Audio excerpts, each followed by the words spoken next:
Tokyo and Seoul look like two versions of the same expensive Asian future. Enormous skylines, perfect trains, tiny apartments, and endless places to spend money. One city may offer cheaper rent but require a painful deposit. The other may charge more to move in but less for everyday food. Which city is actually cheaper once the full monthly life is counted? Relying on generalized cost of living indices is a trap. Those lists pull average prices for milk and electricity, but they fail to capture the specific upfront capital systems required to actually secure a life in each country.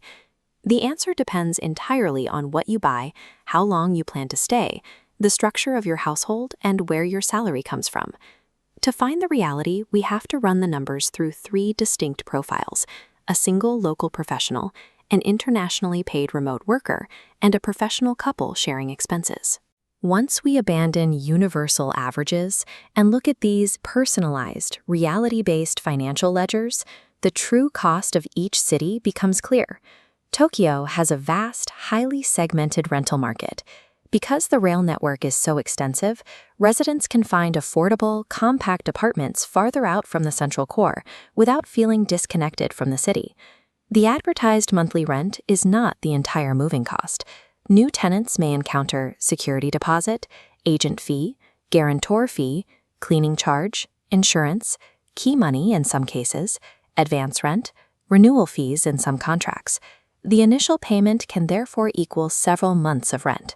A long-term resident will absorb these heavy entry fees over a multi-year stay, but a short-term renter arriving with limited cash will find Tokyo's move-in costs incredibly painful. Seoul housing requires a different financial explanation. Here, monthly rent is not a fixed absolute. This sliding scale visualizes the South Korean housing arrangement. Renters can choose combinations of their deposit and monthly payment. Placing a massive upfront capital deposit actively and drastically reduces the monthly rental obligation. A modern studio or one bedroom in either city typically runs between $700 and $1,500 a month. However, Seoul frequently adds separate building management fees to cover security, heating, and common areas. The physical spaces contrast heavily. Seoul heavily features visually modern integrated office towers with security and facilities. Tokyo offers a wider variety of quieter, low-rise buildings focused on highly efficient interior design. This creates the core housing trade-off. Tokyo is expensive to enter because of non-refundable sunk costs. Seoul is expensive to secure because it locks up your liquid capital. Stepping out of the apartment, a single resident in either city will typically spend between $300 and $600 per month on a baseline grocery budget. But trying to maintain a Western diet in either country triggers severe financial penalties. Prices spike aggressively for imported international brands, premium meats, and specific fruits. The only viable strategy for minimizing your grocery bill in either Tokyo or Seoul is strict adherence to domestic produce and local shopping patterns. Where the cities divide is at the restaurant table. Tokyo holds a massive advantage in affordable solo dining, engineered around an endless supply of high-quality, individual-focused restaurants. You can walk into countless local shops for noodles, rice bowls, or set meals, allowing you to eat exceptionally well on a highly predictable, low-cost daily budget without ever stepping into a premium venue. Seoul's dining culture is structured differently. It subsidizes collaborative group meals like barbecue or shared late-night dishes, while charging a premium for the frequent solo diner. Dining costs in these cities are built around specific social habits. Tokyo financially rewards the independent solo resident, while Seoul prioritizes the group. Both cities feature world-class transit networks that entirely eliminate the financial burden of owning a car in a central district. A monthly transit budget runs roughly $70 to $180. Tokyo holds a systemic advantage here for local workers, as employers frequently reimburse standard daily commuting expenses. But Tokyo's transit is rigid. Seoul offers a mobility advantage through a vastly more affordable and ubiquitous taxi network. Tokyo's reliable but premium-priced taxis force residents to remain strictly tied to the last train timetable or face a punishing bill to get home late at night.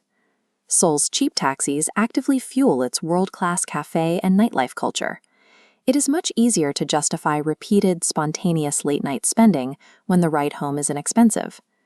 Tokyo's infrastructure enforces strict financial discipline. Seoul's cheap mobility enables a lifestyle built on social spending. On a structural level, both Japan and South Korea offer highly developed healthcare systems. Copays are manageable with proper insurance, though neither system is entirely free. But affordability in US dollars is meaningless if you are earning a local salary scaled to domestic corporate standards. An internationally paid professional earning a strong USD salary will find daily life in either city highly comfortable. Meanwhile, a younger local worker faces intense financial pressure just to cover high housing costs on a domestic wage. This local income friction maps directly onto property purchasing. Securing an apartment in Seoul's central premium districts requires astronomical capital, shutting out many standard earners. Tokyo offers stronger purchasing power for buyers.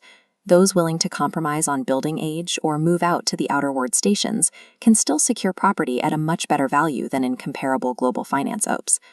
Economic comfort in either megacity is ultimately dictated by the currency and corporate origin of your paycheck. This 14-category matrix maps who wins. The single local professional without a massive deposit wins in Tokyo with affordable solo dining. The internationally paid professional is a comfortable draw. The professional couple pooling resources for heavy deposits unlocks Seoul's larger apartments, winning there. The renter's dilemma is clear. Tokyo is easier on your immediate monthly cash flow. Seoul is vastly cheaper, but only if you have the capital to deploy upfront. The split is entirely behavioral. Tokyo feels cheaper for the disciplined train commuter who eats alone. Seoul feels cheaper for the socialite who takes taxis and shares meals. This final scorecard proves that a universal cost of living index is useless here. The genuinely cheaper city is simply a customized mirror of your own financial habits. Your final budget is determined by where your money actually works.